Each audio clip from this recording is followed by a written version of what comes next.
Hello everyone, मैं हूं पंकज कुमार साहब और आप सभी का आपके अपने चैनल नैन स्टडी क्लासेस में स्वागत करता हूं। आज का जो सेशन रहेगा वो क्लास 6 से चैप्टर 2 हमारा पर्यावरण है ना। चैप्टर दूसरा है हमारा पर्यावरण। तो पर्यावरण क्या है, पर्यावरण क्या है, इस टॉपिक को हमको समझना पहले है कि पर्यावरण क्या है। ठीक है, तो हमारे आसपास जितनी भी चीजें पाई जाती हैं, जीवधारी पाए जाते हैं, चाहे वह सजीव हो चाहे वह निर्जीव हो, इन सभी को हमारे आसपास मौजूद होने के कारण एक साथ क्या कहा जाता है, पर्यावरण कहा जाता है। ठीक है, पर्यावरण जो हमारे आसपास जो घटनाएं घट रही हैं, जो वस्तुएं हैं, जो जीवधारी हैं, है ना, जो हवाएं हैं, इन सभी को एक साथ अगर जोड़ दिया जाए तो उसे क्या कहते हैं, पर्यावरण कहा जाता है। जिसमें सजीव घटक आते हैं और निर्जीव घटक आते हैं। यही घटक आपस में मिलकर पर्यावरण का क्या करते हैं, निर्माण करते हैं, एक श्रृंखला बनाते हैं। तो आपको बता दूं मैं क्या है, सजीव घटक क्या है और निर्जीव घटक क्या है। निर्जीव घटक क्या है, सजीव घटक देखिए, सजीव घटक क्या है, जो जीवधारी है, जिसमें जीवन है ना, पेड़ पौधे, जीवधारी, जितनी भी जीवधारियां हैं वो सभी क्या है, इसमें आते हैं सजीव घटक में, जिसमें जीवन है। सीधी सीधी बात बताऊं तो जिसमें जीवन है, ठीक है, जो शारीरिक क्रियाएं करता है, ठीक, तो उसे क्या करते हैं भाई, सजीव घटक के अंतर्गत आएगा। और निर्जीव घटक जैसे कि वायु, जिसमें जान नहीं है, वायु, लकड़ी इत्यादि है ना, ये कुर्सी, टेबल्स जितने भी आएंगी ये निर्जीव घटक के अंतर्गत आएंगे। लेकिन हमारे आस पास होती हैं, जिस पर हम क्या होते हैं, निर्भर होते ही हैं। ठीक है, जिस पर हम क्या होते हैं, निर्भर होते हैं, और ये क्या कहलाती है, निर्जीव घटक कहलाती है। क्या कहलाती है, निर्जीव घटक कहलाती है। अब देखिए, इसमें हम पढ़ेंगे कि जो जीव हैं वे शाकाहारी भी होते हैं और मांसाहारी भी होते हैं, और तीसरी आप तो जानते होंगे क्या, सर्वाहारी। क्या होते हैं जी, सर्वाहारी। तो देखिए, शाकाहारी, शाकाहारी वे जीवधारी हैं, वे जीवधारी हैं जो हरे पेड़ पौधे को अपना भोजन बनाते हैं। ठीक है, घासवे जितने भी छोटे छोटे पौधे हुए, पेड़ पौधों को क्या करते हैं, भोजन के रूप में जो ग्रहण करते हैं, जो जीवधारी, उसे क्या कहते हैं भाई, शाकाहारी। दूसरा है देखिए मांसाहारी, जो शाकाहारी। इसमें तो आपको एग्जांपल देना भूल गया, तो एग्जांपल जैसे गाय, बैल, हिरण इत्यादि है ना। और जो मांसाहारी होते हैं, जो शाकाहारी को क्या करते हैं, भोजन के रूप में क्या करते हैं, खा जाते हैं। ठीक है ना, भोजन अपना बना लेते हैं। शाकाहारी में वे जीव आते हैं जो, नहीं, मांसाहारी में वे जीव आते हैं जो शाकाहारी को अपना भोजन बना लेते हैं। ठीक है, तो उसे क्या कहते हैं भाई, मांसाहारी, जैसे शेर, बाघ, ठीक है, ये आते हैं। ठीक है, इसमें आ जाएगा आपका लोमड़ी, जो क्या करता है, शाकाहारी को अपना भोजन बना लेता है, उसे क्या कहते हैं, मांसाहारी कहा जाता है। जो जीवधारी इन दोनों को खाता है, शाकाहारी साग सब्जी भी खाता है, खाने का मतलब हरे पेड़ पौधों को भी खाता है और मांस को भी खाता है, तो वे जीवधारी किसके अंतर्गत आते हैं भाई, सर्वाहारी, है ना। सर्वाहारी पोषण करता है, खाने का मतलब वह छोटे पेड़ पौधों के साथ साथ मांस का भी सेवन करता है, खाता है, तो उसे क्या कहा जाता है, सर्वाहारी के वर्ग में रखा जाता है। जैसे मनुष्य, मनुष्य फॉर एग्जाम्पल, एक और कुत्ता, कौवा, ये सर्वाहारी के अंतर्गत आते हैं। ठीक है ना, सर्वाहारी के अंतर्गत आते हैं। अब आपको मैं बता दूं, स्वकोशी, परकोशी, है ना, स्वकोशी और परकोशी। स्वकोशी, स्वकोशी, ठीक है ना। स्वकोशी किसे कहते हैं? स्वकोशी वे हैं जो अपना भोजन क्या करते हैं? स्वयं निर्माण करते हैं, स्वयं निर्माण करते हैं। जैसे पेड़ पौधे, पेड़ पौधे, ये जो पेड़ पौधे होते हैं वे अपना भोजन क्या करते हैं? स्वयं निर्माण करते हैं। अब देखिए इनमें जो भोजन होता है वो कैसे निर्माण होता है, इस क्रिया को मैं आपको बता रहा हूं, ठीक है। ध्यान से इसको देखिए कि जो पौधे होंगे, ठीक है ना, जो पौधे होंगे उनकी जो पत्तियां होती हैं, ठीक है, उनकी जो पत्तियां होती हैं वे हरे क्यों होते हैं? हरे क्यों होते हैं? तो इसको आपको मैं बता दूं कि हरे इसलिए होते हैं क्योंकि उनकी पत्तियों में क्लोरोफिल पाई जाती है, हरित द्रव्य क्लोरोफिल पाई जाती है, जो पत्ती को कौन सी कलर देती है? हरी कलर देती है, जिसके कारण, है ना, क्लोरोफिल के कारण वे पानी और प्लस कार्बन डाइऑक्साइड के साथ मिलकर प्रकाश संश्लेषण की क्रिया करते हैं। सूर्य की प्रकाश की उपस्थिति में ये अपने अंदर की जो मटेरियल है पानी और स्वतंत्र वायुमंडल की जो कार्बन डाइऑक्साइड को अपने में लेकर सूर्य के प्रकाश की उपस्थिति में भोजन का क्या करते हैं? निर्माण करते हैं। इसलिए इसे क्या कहा जाता है भाई? स्वकोशी कहा जाता है। साफ समझ गए होंगे, ठीक है। स्वकोशी किसे कहते हैं? जो अपना भोजन क्या करता है? स्वयं निर्माण करता है, दूसरे पर क्या नहीं होता है? वह निर्भर नहीं होता है, ठीक है। अगला देखिए परपोषी, परपोषी पोषण, परपोषी किसे कहते हैं? जो दूसरों पर क्या करता है? आत्मनिर्भर रहता है, उसे क्या कहा जाता है? परपोषी। जैसे पेड़ पौधों ने अपना भोजन बनाया और इन पर क्या होते हैं? इन पर कौन टिके होते हैं भाई? जितने भी जीवधारी हैं वो पेड़ पौधे घास फूस खाकर क्या करते हैं? अपने जीवन को बचाते हैं, अपना जीवन जीते हैं, ठीक है ना, अपना पोषण करते हैं। तो जब पेड़ पौधे अपना भोजन स्वयं बनाते हैं, उन पर निर्भर कौन रहता है? जितने भी जीवधारी हैं वे क्या होते हैं? उस पर निर्भर होते हैं। तो जो अपना भोजन स्वयं निर्माण न करके दूसरे पर आत्मनिर्भर होता है उसे क्या कहा जाता है? परपोषी। दूसरे पर आश्रित रहना कहा जाता है, ठीक है।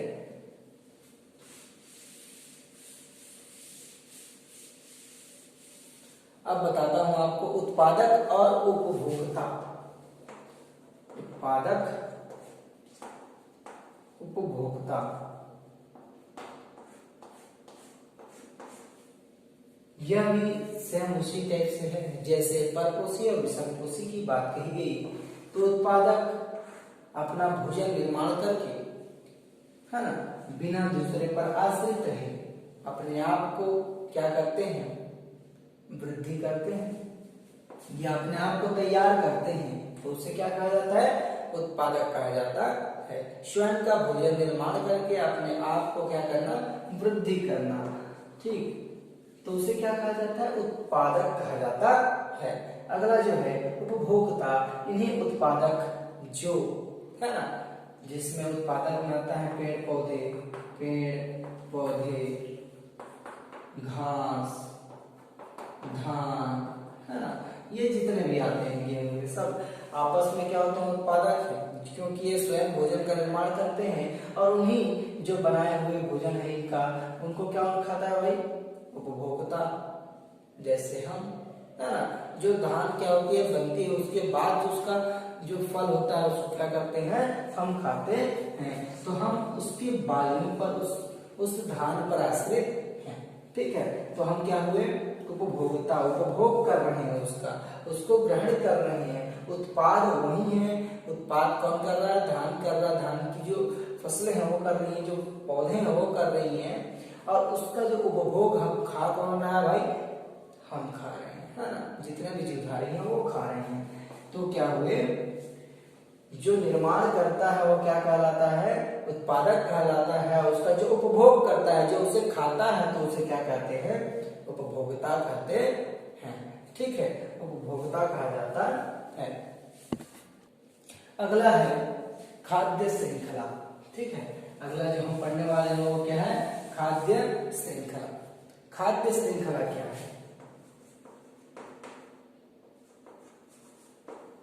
खाद्य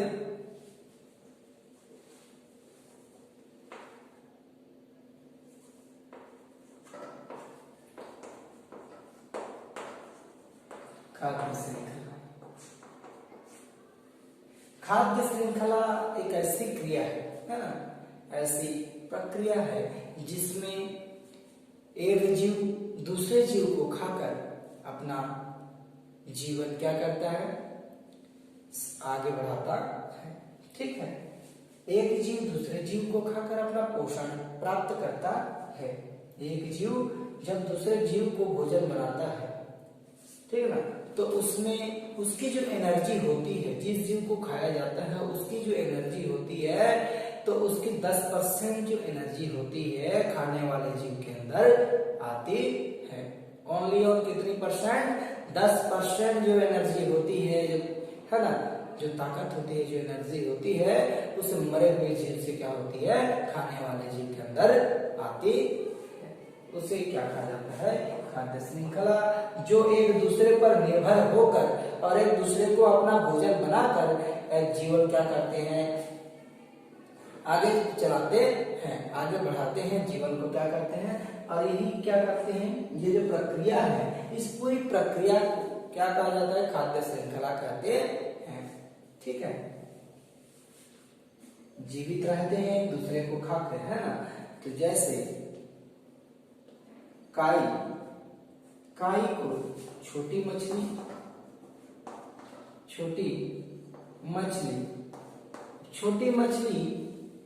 को बड़ी मछली। अब देखिए, छोटी मछली को और एक खाता है क्या? मेंढक भी खाता है भाई, है ना, मेंढक।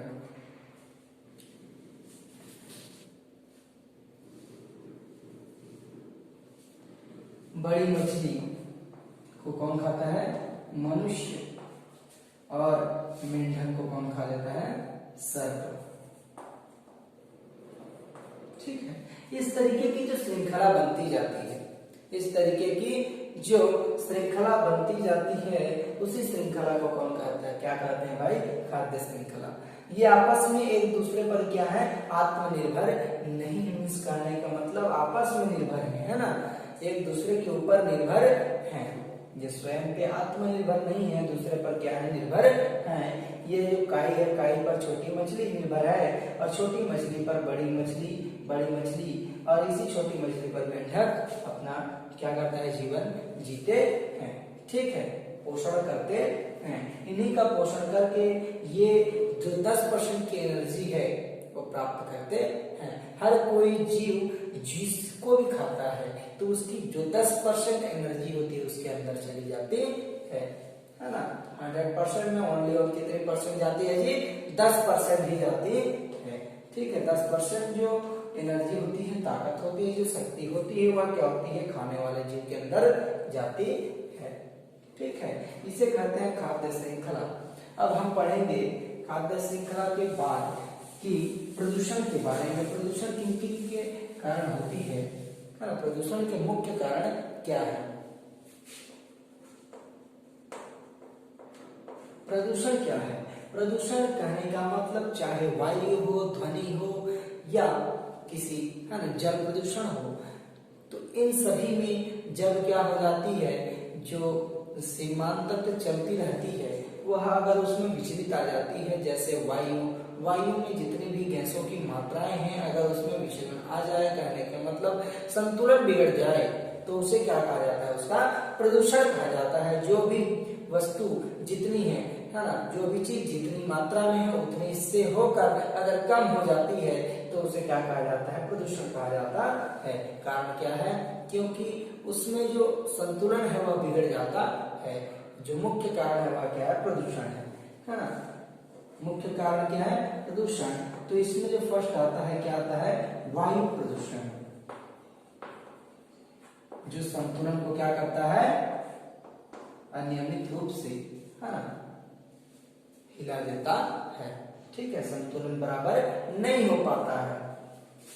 तो वायु प्रदूषण कैसे होता है, आजकल के वाहन, गाड़ी जितनी भी है ना, जिनसे क्या होती है, जो गैसें निकलती हैं वो वायुमंडल में क्या होती है, फैल जाती हैं, और जो वायुमंडल में ओजोन परत है उसको क्या करते हैं, वे नुकसान पहुंचाते हैं। ठीक है, ये जो है गाड़ी मोटर जितनी भी अब मिलों चल रहे हैं, है ना, उद्योग धंधे चल रहे हैं, मिल से निकलने वाले धुएं, जितनी गाड़ी वाहनों से निकलने वाले धुएं, ये सभी क्या कर रहे हैं, वातावरण में जितनी भी गैसें हैं उनकी मात्राओं को क्या करते हैं, असंतुलित कर रहे हैं। इसीलिए, है ना, कभी कभी क्या होती है, सांस लेने में भी क्या होती है, प्रॉब्लम आती है ना। अब जब आप किसी गाड़ी के पीछे अगर जा रहे हो, वहां धूल अचानक आ जाती है तो क्या होती है, आपको सांस लेने में दिक्कतें आती है। उसे ही क्या कहा जाता है भाई, वायु प्रदूषण। ठीक है, अब देखिए जल प्रदूषण। जल प्रदूषण क्या है, जल प्रदूषण जल में होने वाली जो असंतुलित क्रिया है उसे कहा जाता है, उसको जल प्रदूषण। कहने का मतलब जल जितनी स्वच्छ है उससे, है ना, उसमें जैसे कंपनियों की जो पानी होती है, गंदी पानी होती है, दूषित पानी होती है, उसमें डाल देना, गाय बैल भैंस आदि को क्या करना, तालाबों में साफ करना, कपड़े लत्ते क्या करना, वहां साफ करना, जिससे जितनी भी मैली चीजें हैं, है ना, गंदगी दूषित चीजें हैं, वह क्या हो जाती है, जल में मिक्स हो जाती है और जल को क्या बना देती है, प्रदूषित बना देती है। अगली ध्वनि प्रदूषण। ध्वनि प्रदूषण शादी में, है ना, नामकरण जो संस्कार होते हैं, इन सभी संस्कारों में आप क्या करते हैं, बॉक्स का यूज करते हैं, साउंड का यूज करते हैं, जिसमें क्या होती है, ध्वनि का प्रदूषण होता है। ठीक है ना, जिसको जितनी ध्वनि की आवश्यकता होती है उससे क्या हो जाती है, वह अधिक ध्वनि प्राप्त करने लगता है, जिससे उसको क्या होती है, चिड़चिड़ापन महसूस होने लगता है, दिमाग, सिर दर्द, दिमाग का संतुलन बिगड़ जाता है। ठीक है, तो ध्वनि में होने वाले प्रदूषण को क्या कहते हैं, ध्वनि प्रदूषण कहते हैं। किनके कारण होता है, लाउड स्पीकर के कारण होता है ना, बॉक्स जितनी भी चलती हैं, हम किसी चीज को, है ना, चाहे लोहा को हम पीटते रहते हैं तो उसमें क्या होती है, ध्वनि का प्रदूषण होता है। ठीक है, वायु हो गई, जल हो गया, ध्वनि हो गया, अंतिम है क्या, भूमि प्रदूषण। भूमि प्रदूषण कैसे होती है, भूमि प्रदूषण कैसे होती है, भूमि प्रदूषण जब क्या करते हैं हम, कि कीड़ों को मारने के लिए, है ना, कीटाणुओं को हटाने के लिए खेतों में क्या करते हैं, कीटनाशक का जब हम प्रयोग करते हैं तो उससे क्या हो जाती है, कीड़े तो मर जाते हैं, लेकिन भूमि की जो उर्वरा शक्ति है, उर्वरा ताकत है, वो क्या हो जाती है, खत्म हो जाती है, जिसे क्या कहा जाता है, भूमि प्रदूषण कहा जाता है। आजकल हम क्या करते हैं कि धान गेहूं इनकी उपजाऊ में अधिक हो जाए, इसके लिए हम क्या करते हैं, अधिक मात्रा में कीटनाशकों का क्या करते हैं, उपयोग करते हैं, जिससे भूमि की जो ऊपरी परत की जो उपजाऊ मिट्टी है उसकी हानि हो रही है। आजकल इन्हीं सभी के कीटनाशकों के यूज से, उपयोग से जो केचुए, जो कृषि का मित्र कहा जाता था, वो आज पाया नहीं जाता है, जिससे क्या होती है, भूमि का प्रदूषण होता है। ठीक है, ये हमारे प्रदूषण के 4 भाग थे, वायु प्रदूषण, जल प्रदूषण, ध्वनि प्रदूषण और भूमि प्रदूषण। अगला है वर्षा जल की जो संगठन किया जाना चाहिए, है ना, वर्षा जल की संगठन कैसे की जानी चाहिए, छतों में क्या करनी चाहिए, इस तरीके से, है ना, छतों की जो आकार है उसको इस तरीके से बनाना चाहिए, जिससे क्या हो, और इससे पाइप कनेक्शन करके हम क्या कर सकते हैं, नीचे में गड्ढे खुदवा कर, है ना, गड्ढे खुदवा कर उसमें क्या कर सकते हैं, पानी को एकत्रित कर सकते हैं। जिससे आने वाले भविष्य में जब पानी की किल्लत पड़ती है या कमी होती है तब हम उसका सही उपयोग कर सकें। ठीक है। वन संरक्षण, वृक्षारोपण और वन्य जीवों की क्या करना, सुरक्षा करना। सामान्य तौर पर आप सभी जानते हैं कि वन की संरक्षण कैसे की जा सकती है, वृक्षारोपण करके, है ना, उनकी कटाई कम करके। ठीक है, जो कटाई होती है तो उसे क्या कर सकते हैं, हम रोक सकते हैं। इन्हीं सभी को क्या कर सकते हैं, आपको वन जीव संरक्षण कर सकते हैं। वन जीवों का जो संरक्षण है, जब वन रहेंगे और उनकी जीवधारियों की हम मृत्यु नहीं करेंगे, शिकार नहीं करेंगे, तब क्या होंगे, वहां के जीवधारी क्या होंगे, बचे रहेंगे। उनके लिए क्या कर, विशेष रूप से अभ्यारण्य है ना, उद्यान, इन सभी का क्या करना चाहिए, उपलब्ध कराना चाहिए। जितने भी जीवधारी हैं, है ना, आजकल बहुत शिकार हो रहे हैं, इसलिए क्या हो रही है, जीवधारियों की जो प्रजातियां हैं वे क्या विलुप्त हो रही हैं। इसलिए हमें उनके लिए क्या करना चाहिए, वृक्षारोपण करना चाहिए और उद्यान बनाकर, उद्यान अभ्यारण्य बनाकर उन्हें क्या करना चाहिए, सुरक्षित रखना चाहिए। इन्हीं सभी को, है ना, और वृक्षारोपण मुख्य रूप से करनी चाहिए। अगला जो पॉइंट है, अगर वर्षा अधिक हो जाती है, वर्षा अधिक हो जाती है तो क्या होगा, और वर्षा नहीं होगी, नहीं होगी तो क्या होगा, आप जानते ही होंगे। वर्षा जब अधिक हो जाती है, बहुत से क्षेत्रों में क्या होती है, हमेशा पानी क्या होती है, गिरती रहती है, लगातार कई दिनों तक गिरती है। ठीक है, लगातार कई दिनों तक गिरती है। लेकिन जब वर्षा अधिक हो जाती है तो नदी, तालाब, इन सभी से क्या हो जाती है, पानी ऊपर हो जाती है ना। तो क्या होते हैं, जब बाढ़ आने की संभावना होती है, बाढ़ आने की संभावना होती है, जिससे क्या होते हैं, कई जलीय जीव कीचड़ में फंसकर मर जाते हैं और कई घर क्या हो जाते हैं, बेघर हो जाते हैं। ये अगर वर्षा अधिक हो जाती है। अगर वर्षा नहीं होती है, अगर वर्षा नहीं होती है तो तालाबों, नदी नालों के जो पानी का स्तर है वो क्या हो जाएगा, कम हो जाएगा। और कम होने के कारण जब कृषि, है ना, कृषक क्या करता है, जब फसल लगाए रहते हैं उस फसल क्या हो जाएगी, नष्ट हो जाएगी। और फसल जब नष्ट हो जाएगी तो खाने के लिए क्या खाएगा भाई, कुछ बचा है क्या, कोई ऑप्शन नहीं होता, है ना।